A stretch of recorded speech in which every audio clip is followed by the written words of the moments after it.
খুব সহজেই বাড়িতে বানিয়ে নিন আমলকির জেলি, যা খেতে সুস্বাদু ও পুষ্টিকর।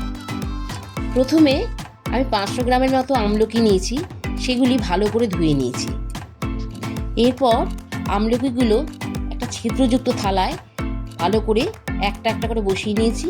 তারপরে ওভেনে জল বসিয়ে ডেচকিতে তার উপরে দিয়ে আমি 20 মিনিটের মতো আমলকিগুলো স্টিমে বসিয়ে নেব।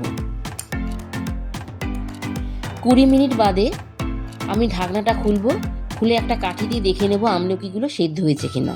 সেদ্ধ হয়ে গেলে বীজগুলো ছাড়িয়ে একটা ব্লেন্ডারে আমলকিগুলো ব্লেন্ড করে নেব। এবারে ওভেনে একটা কড়াই বসাবো, তাতে আমলকির পেস্টটা দিয়ে দেব, দিয়ে আমি একটু নাড়তে থাকবো। তারপরে 1 চামচ নুন দেব আর 2 বাটি চিনি দেব, দিয়ে আমলকির পেস্টটা ভালো করে মেশাতে থাকবো।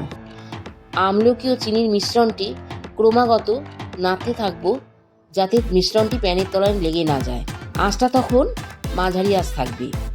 এবারে অল্প আমাদা গ্রেটারে কুড়িয়ে আমি 1 চামচের মতো জেলির মধ্যে মেশাতে থাকবো। মিশ্রণটি যখন ঘন হয়ে যাবে তখন আমি লেবু রস দিয়ে নামিয়ে নেব।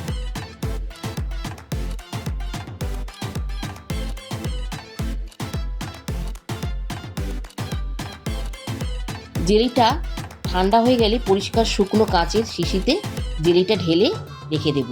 এটি ফ্রিজে সংরক্ষণ করলে দীর্ঘদিন ভালো থাকবে। আমলকির জেলি রুটি, পরোটা, ব্রেড বা বিস্কুটের সঙ্গে খেতে দারুণ লাগে। এটি স্বাস্থ্যকর এবং ভিটামিন সি সমৃদ্ধ।